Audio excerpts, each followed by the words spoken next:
My first question is that like, so should we really follow our passion or like the passion can be created, like you know, क्योंकि हमको कभी कभी mind से ही होता है कि लाइक मुझे यही करना है, लाइक यू नो, एंड हमको हर्ट से कभी कुछ और होता है कि लाइक यू नो, लाइक मुझे अंदर से ये फीलिंग है कि मुझे ये करना चाहिए, लेकिन हमको माइंड से हम सोशल मीडिया पे लोगों को देखते, हम इन्फ्लुएंस होते हैं अपने माइंड से, और फिर हम तो लगता है कि यार ये बहुत कूल लग रहा है, ये अच्छा लगता है, तो हमको माइंड से लगता है कि यही करना है, सो हम इसमें क्या फॉलो करें।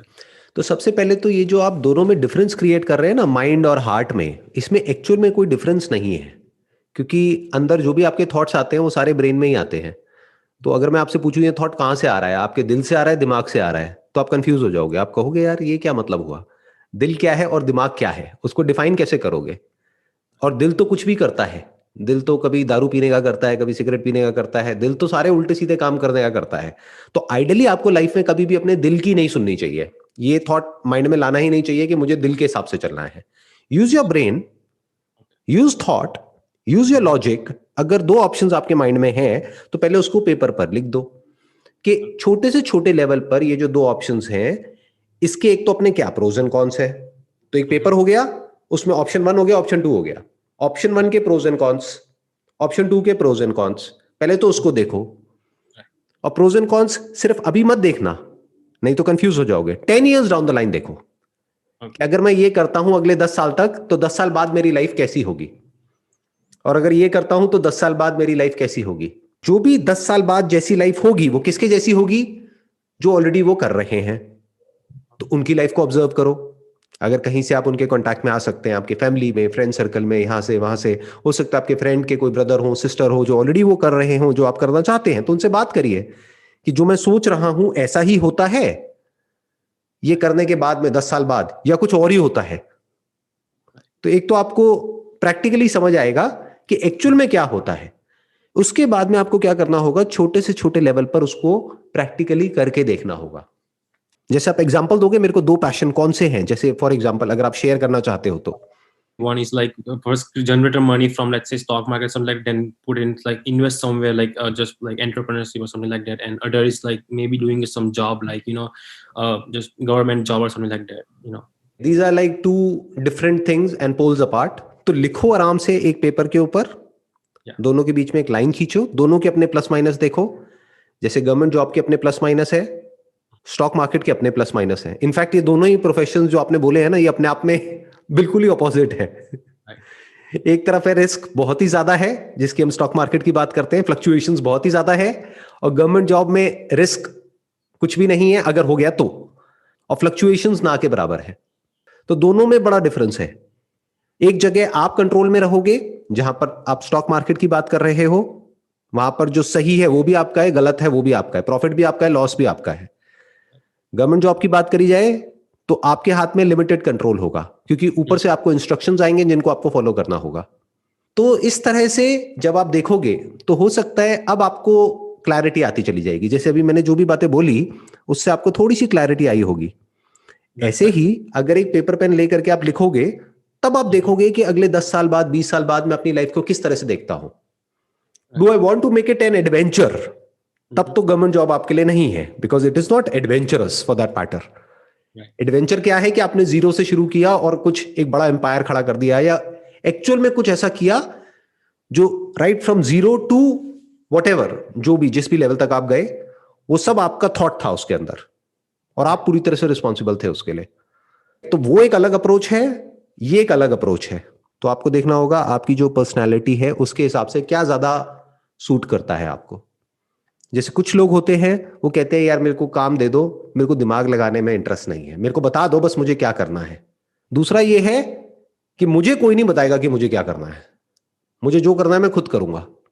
अगर आप ऐसे हो और फिर आप गवर्नमेंट जॉब में चले गए तो फंस जाओगे, क्योंकि वहां पर बैठ करके अगर आप ऊपर वालों को बताओगे कि भाई ऐसे नहीं ऐसे करना है, तो वो एक पूरा का पूरा सिस्टम है, एक मशीनरी है, उस मशीनरी में से निकाल करके आपको बाहर कर दिया जाएगा।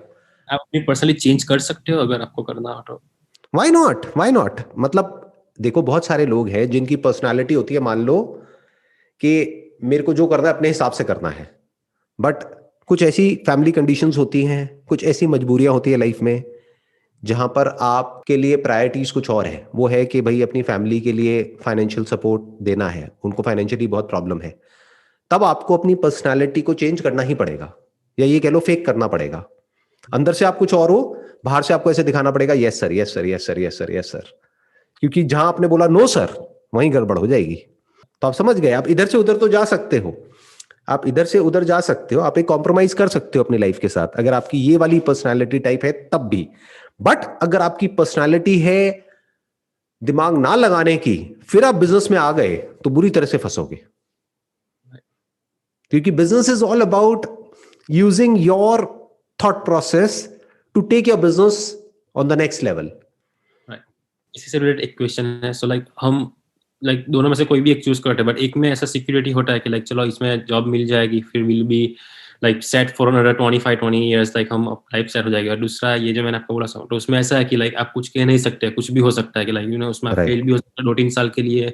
आपको रियली अपना माइंड एंड सब कुछ पूरा फोकस होना चाहिए, डिस्ट्रैक्ट नहीं हो सकते आप। Like it's like very like I have seen people like मैंने बहुत इसमें भी सर्च किया कि लाइक 2-3 साल के लिए फर्स्ट फेल ही लाइक पीपल, क्योंकि आपको बहुत लाइक इमोशनली साइकोलॉजिकल वो सब भी उसमें बहुत, क्योंकि स्टॉक मार्केट में क्या है कि लाइक साइकोलॉजिकल आई थिंक 70% है, और like I think trading and वो सब like like technical like analysis and वो सब लाइक वो सब लाइक 30-40% आई वुड से। सो उसमें क्या करना चाहिए, लाइक हमको पूरा लाइक हमको एडवेंचर पे जाना चाहिए, आई मीन पर्सनली पे आता है वो वापस, बट लाइक देखिए इसमें जरूरी नहीं है ये आइदर और हो, आप दोनों काम एक साथ भी कर सकते हो, क्योंकि जो स्टॉक मार्केट है that is not a full time job. अगर आप पूरे टाइम खरीदते रहेंगे बेचते रहेंगे तो लॉन्ग टर्म में आपके पैसे बनाने के चांसेस बहुत कम है। बट अगर आप लॉन्ग टर्म इन्वेस्टिंग की जो स्ट्रैटेजी है जो वॉरेन बफे ने फॉलो करी या उनके जो गुरु थे बेंजामिन ग्राम उन्होंने फॉलो करी, तो अगर आप उस स्ट्रैटेजी को पकड़ करके काम करते हैं तो उल्टा आपको ज्यादा टाइम देने की जरूरत है ही नहीं, क्योंकि एक बार आपने आइडेंटिफाई कर लिए कुछ स्टॉक्स तो आपको बार बार उसको खरीदना बेचना नहीं है, बार बार देखना नहीं है कि अभी ऊपर चला गया अब नीचे चला गया, ले करके भूल जाना है 10-20 साल के लिए। हाँ बस ये देखते रहना है ब्रॉडली कि भाई कंपनी में कोई और मेजर इशू तो नहीं आ रहा है, तो that is like passive investing, that is not active investing. तो अगर आप पैसिव इन्वेस्टिंग कर रहे हैं तो वो आप गवर्नमेंट जॉब के साथ भी कर सकते हैं, तो दोनों काम साथ में भी कर सकते हैं, you can get the best of both worlds. और प्लस इन्वेस्ट करने के लिए पैसा भी तो होना चाहिए, जब पैसा कमाओगे तभी तो इन्वेस्ट करोगे, अब वो चाहे जॉब से कमाओ चाहे बिजनेस से कमाओ, तो दोनों काम साथ में भी हो सकते हैं। सो नेक्स्ट क्वेश्चन है कि सो आप डेफिनेटली आप बहुत सारी बुक्स एंड वो सब पढ़ते हो, I can tell that like I think you should, I mean I think you are reading every single day, right? So आप जो भी बुक्स रिसर्च जो सब पढ़ते हो आप उसको परस्यू कैसे करते हो, अंडरस्टैंड कैसे करते हो? क्योंकि like there are so many books, वो कुछ और कहती है कुछ और कहती है, एंड लाइक हम अपने, क्योंकि हम जब बुक्स पढ़ते हैं हम लाइक हमको एक नया पर्सपेक्टिव मिलता है, पर हमको पता नहीं कि ये सही है या ये गलत है, क्योंकि सब बुक्स अलग कहती है। तो आप लाइक आप जब बुक्स पढ़ते हो तो आप लाइक कैसे लाइक समझते हो? देखो बुक्स दो तरीके की होती है, एक होती है कि जो एक्चुअल में किसी बंदे को उस फील्ड में एक्सपीरियंस है और उसने वो बुक लिखी है, उसका एक अलग लेवल होता है।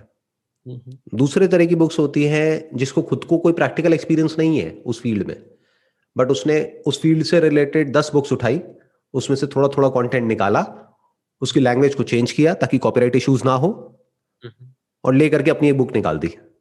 आप उसको कह सकते हो सेकेंड हैंड नॉलेज हो गई एक तरीके से। और जिस इंसान को एक्सपीरियंस है और वो अपने एक्सपीरियंस से बोल रहा है या लिख रहा है वो ओरिजिनल हो गया। तो पहले तो आपको ये देखना है कि वो बुक आ कहां से रही है। कि फॉर एग्जांपल अगर आप एक बुक पढ़ रहे हो साइकोलॉजी के ऊपर, तो क्या वो पर्सन को एक्सपीरियंस है साइकोलॉजी की फील्ड में, क्या उसने प्रैक्टिस करी है? क्योंकि फिर जो बहुत कुछ उस बुक में आएगा वो उसके एक्सपीरियंस से आएगा। वो पर्सन बताएगा कि मानो मैंने 25 साल पहले पीएचडी करी थी साइकोलॉजी में, उसके बाद में पिछले 25 साल में मैंने इतने हजार पेशेंट्स के साथ में बात करी है, तो उसमें से वो एनेक्डोट्स देगा, उसमें से वो एग्जांपल्स देगा, उसमें से वो केस स्टडीज बताएगा आपको। तो वो एक अलग लेवल है। और एक जनरल साइकोलॉजी के ऊपर कोई कुछ बातें कर रहा है जिसका कोई एक्सपीरियंस नहीं है ना ही पैशन है, बस कुछ भी लिख दिया है क्योंकि भाई बुक लिखने से क्या होता है, रॉयल्टी मिलती है तो पैसा आता है, पैसिव इनकम है, तो बहुत सारे लोग इसलिए भी बुक लिखते हैं। बस टाइटल इंटरेस्टिंग है, अंदर आप पढ़ोगे तो सब कचरा है। तो you should not get attracted by the title of the book और the cover of the book. बोलते भी है ना, नेवर जज a book by its cover. जैसे यूट्यूब पे आप जाओगे तो आपको मोटिवेशन के नाम पर या वैसे भी आपको बहुत वीडियोस मिलेंगी, अब उसमें से फाइनली आपको एक ऐसी जगह तक पहुंचना है जहां पर एक्चुअल में उस कंटेंट में दम है, यानी किसी ऐसे पर्सन तक पहुंचना है जो भी वो बोल रहा है वो अपने एक्सपीरियंस के बेस पर बोल रहा है, क्योंकि बहुत वीडियोस में तो सिर्फ आवाज होती है, किसी की शक्ल भी नहीं दिख रही होती है। हो सकता है उस वीडियो के पीछे कोई बच्चा हो जो खुद 18 साल का है, आप 22 साल के हो और उस बच्चे की एडवाइस ले रहे हो और बड़े खुश हो रहे हो। तो आपको ये देखना पड़ेगा कि वो जो पर्सन है उसकी बातों से, उसके बोलने के तरीके से, अगर वो दिख रहा है तो बहुत ही अच्छा है, फिर तो आप 1 सेकंड में देख करके आइडिया लगा सकते हो। बट अगर वो नहीं दिख रहा है, सिर्फ उसकी आवाज सुनाई दे रही है, तो आपको आइडिया लगाना पड़ेगा कि वो पर्सन जो है उसकी अंडरस्टैंडिंग किस लेवल पर है, कि अगर एक्चुअल में आप उससे कोई क्वेश्चन पूछोगे तो उसके पास में आंसर भी होगा, जो आंसर होगा वो एक्चुअल में कोई आंसर होगा या वो भी गूगल देवता के थ्रू आएगा। आपने उससे क्वेश्चन पूछा, उसने गूगल किया, अच्छा ये था, दिस खत्म। तो एक्चुअल में उसकी अंडरस्टैंडिंग कुछ भी नहीं है। तो ऐसे लोगों की बुक्स पढ़ने का कोई फायदा नहीं है। फॉर एग्जाम्पल, आपने स्टॉक मार्केट की बात करी, तो अगर आप बेंजामिन ग्राम की बुक पढ़ते हो या वॉरेन बफेट की बुक पढ़ते हो तो उसमें दम है, क्योंकि उन लोगों ने खुद कुछ किया है ना जिंदगी में, बहुत ही छोटे लेवल से शुरू करके इतने साल तक, 30-40 साल तक, 50 साल तक, ईयर ऑन ईयर 20% की रिटर्न जनरेट करना, more than 20% CAGR, that's like on a different level all together. तो उनसे सीखो ना। बट स्टॉक मार्केट के ऊपर ही आपको लाखों बुक्स मिल जाएंगी ऐसे लोगों की जिनको आपसे भी कम एक्सपीरियंस है स्टॉक मार्केट में, बट उनका टाइटल बड़ा इंटरेस्टिंग है, the sure short way to double your money within 1 year. अब आप कहोगे यार ये बड़ा सही बंदा है, जो वॉरेन बफेट का तरीका है उसमें तो बहुत साल लगेंगे, पूरी जिंदगी लग जाएगी, इससे अच्छा है ये शॉर्टकट बढ़िया है ना, 1 साल में पैसे को डबल करो। तो आप वो बुक खरीद लोगे, पढ़ते रहोगे, फिर जाकर के उन फंडों को अप्लाई करोगे, फिर देखोगे जो पैसा था आपका वो भी सारा डूब गया, फिर कहोगे यार ये क्या हो गया, मैं तो फंस गया। बिल्कुल ऐसा है जैसे कोई अंधा है, वो अंधे को रास्ता दिखा रहा है। तो थोड़ा सा समझो कि वो नॉलेज कहां से आ रही है, what is the source of that knowledge, whether it is backed by experience या फिर इट इज ऑल थियोरेटिकल। जैसे आपने अपना दूसरा जो बात करी, दैट इज गवर्नमेंट जॉब। अगर आप मेरे से पूछते हो कि भाई इस गवर्नमेंट जॉब के लिए ये एंट्रेंस एग्जामिनेशन है, इसको क्रैक करना है, कैसे करूं, तो हो सकता है मैं तो कुछ भी बड़बड़ कर दूं, मैं आपको बोल दूं ये कर लो, वो कर लो, वो कर लो, लेकिन क्या मैंने कभी खुद उसको क्रैक किया है? नहीं किया है। तो गलती किसकी है? जो आंसर दे रहा है उसकी है, जो क्वेश्चन पूछ रहा है उसकी है? पूछने वाले की। राइट। तो यू मस्ट बी इंटेलिजेंट। अपने आप को इतना इंटेलिजेंट बनाओ कि जो क्वेश्चंस आप पूछ रहे हो और जिन लोगों से पूछ रहे हो वो सही क्वेश्चंस है।